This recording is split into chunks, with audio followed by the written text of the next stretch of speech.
Meu nome é Kátia Trindade. Hoje eu vou gravar mais alguns trechos do projeto de extensão Itapecerica da Serra, Memória e Território. Sou aluna do curso de História, licenciatura, e vou iniciar a leitura aqui sobre o padre Belchior de Pontes, que foi um dos jesuítas que vieram para Itapecerica da Serra e fizeram um trabalho aqui com os indígenas, né? Padre Belchior de Pontes. Padre Belchior nasceu no então sertão do Campo Limpo, próximo ao rio Pirajussara, que, àquela época, não passava de uma grande área a ser desbravada, na fazenda do seu pai, Pedro Nunes de Pontes, e de sua mãe, Inês Domingues Rodrigues. Nascido em 6 de dezembro de 1644, na região do rio Pirajussara, entre Campo Limpo e Emboi, Belchior de Pontes foi estudar no Colégio São Paulo em 25 de junho de 1670. Na Bahia, recebeu sua batina da Companhia de Jesus. Voltando para São Paulo, fez missões pela costa brasileira até Paranaguá e Curitiba, e ainda passou por Carapicuíba, Itapecerica e Araçariguama. Em 14 de maio de 1653, a aldeia foi devolvida aos jesuítas. Em 1690, o padre Belchior de Pontes, já em Emboi, transferiu a igreja da Virgem Nossa Senhora do Rosário de seu primitivo local, uns presumem que ficava a caminho de Carapicuíba, próximo ao bairro hoje chamado Santa Rita. Outros acreditavam que ficava da atual estrada de Itapecerica da Serra, onde fica o cemitério Moacir de Faria Jordão, em seus livros sobre Embu. Pedia que se identificasse o lugar certo da primeira igreja para lá colocar o marco. Por segurança, a igreja foi construída no centro da aldeia de Emboi, no alto da colina, hoje Largo dos Jesuítas. Belchior faleceu em Araçariguama aos 22 de setembro de 1719, pouco antes de completar 75 anos, e foi sepultado na igreja da povoação. Aqui em Itapecerica da Serra existe o busto do padre Belchior de Pontes, bem ao centro, onde ficava a igreja, e ao lado o cemitério indígena, né, que ficava ao lado da igreja. Esse território hoje ele é ocupado pelo primeiro edifício, que seria a prefeitura e depois Câmara Municipal.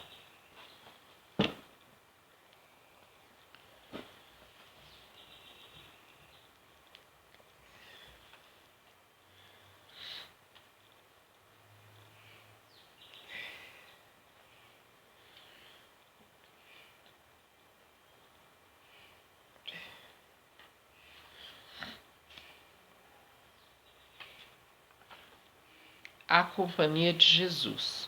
Eu vou ler esse texto também do livro da escritora Raquel Trindade sobre o Embu das Artes, mas que ele está dentro do contexto do projeto, que é falar desta região, uma vez que Embu das Artes era Itapecerica da Serra, né?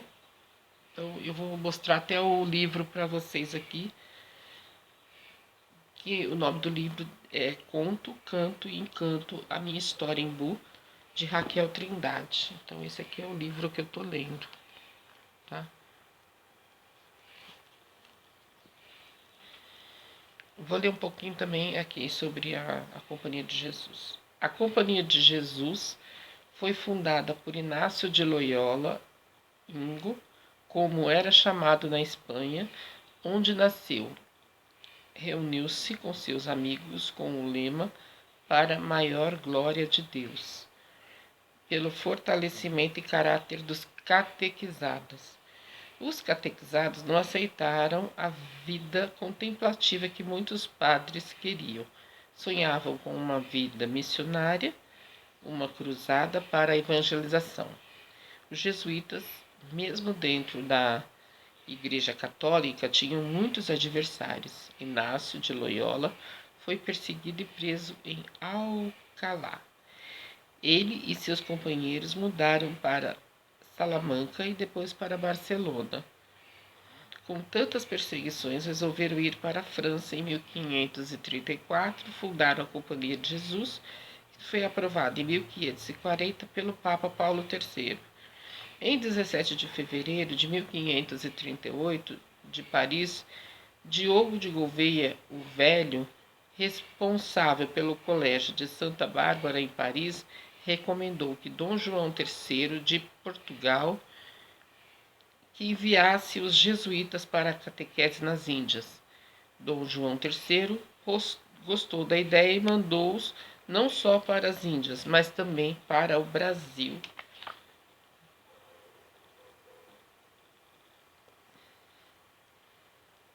E vou falar um pouquinho também sobre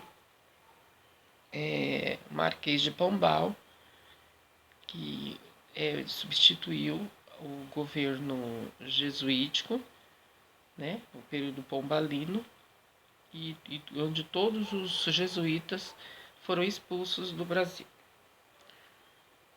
Marquês de Pombal, um dos maiores estadistas portugueses, Sebastião José de Carvalho e Melo, nascido em 1699 e falecido em 1782. Imortalizado pelo título de Marquês de Pombal. Procurou modernizar o Estado luso, prestigiou a burguesia mercantil contra a nobreza tradicional e instalou indústrias protegidas pelo Estado. No Brasil, estabeleceu uma cota fixa para a tributação do ouro e incentivou novos cultivos, como o de algodão e arroz.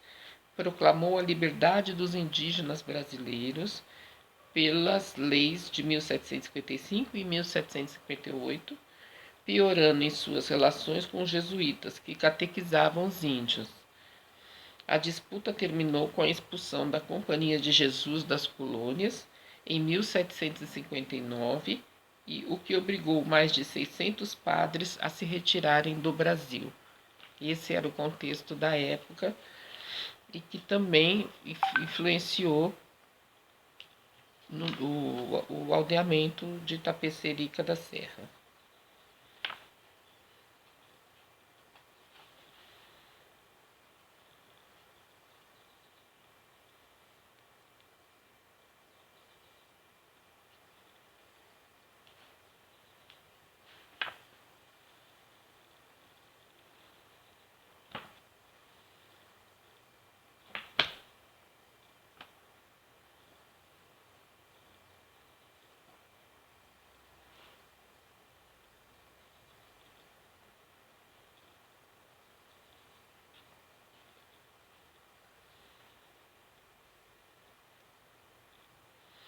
Vou ler um pouquinho também sobre o período da imigração aqui para a região.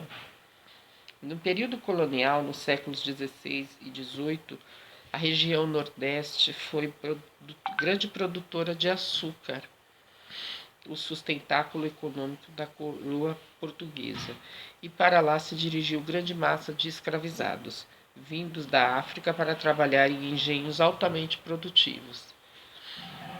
Esta região foi também o local onde se iniciou o nascimento da população brasileira, com a miscigenação de índios brancos e negros. Dessa miscigenação nasceu a população de pessoas altamente criativas na arte, na dança e com grande capacidade de adaptação, pois recebeu influência de diversas culturas, inclusive da Europa. Com o declínio do açúcar e a ascensão do novo produto da região sudeste, o café, iniciou-se a primeira migração do povo nordestino ainda escravizado. Por suas características, região de Mata Atlântica e com índices de declividade, liso barulho e muita umidade, a velha aldeia de Emboi não recebeu grande fluxo de escravizados negros. A mão de obra indígena era mais usada pelos jesuítas aqui instalados até meados do século XVIII. Como era uma região muito pobre, também não havia moradores abastados o suficiente para a compra de escravos.